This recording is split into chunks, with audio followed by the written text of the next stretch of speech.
The Liberals keep indefinitely pushing back their promised reforms to access to information, despite the exhaustive report from Canada's Information Commissioner in 2015 and the 2016 report from the Access to Information, Privacy and Ethics Committee.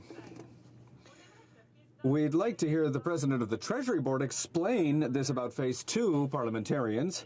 Could the Vice Chair of the Standing Committee on Access to Information, Privacy and Ethics please inform this House of the future work of the committee? Honourable Second Vice Chair.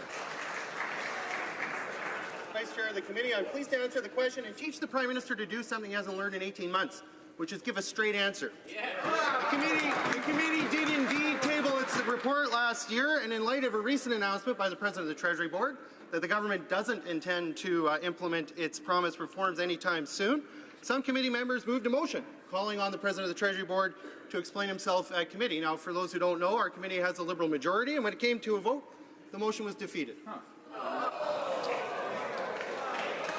And while he's on his feet, the honourable member for Elmwood Transcona.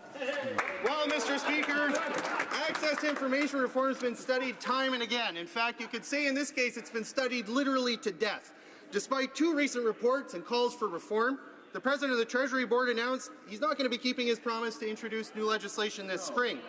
Instead of explaining himself at committee, to which he earnestly promised reform, he's allowing the Liberal members to run interference. So why is he suddenly scared of coming to the committee, and will he take this opportunity to explain himself to the House? The Right Honourable Prime Minister. Mr. Speaker, this government was elected on a pledge of openness and transparency, and we're keeping that pledge.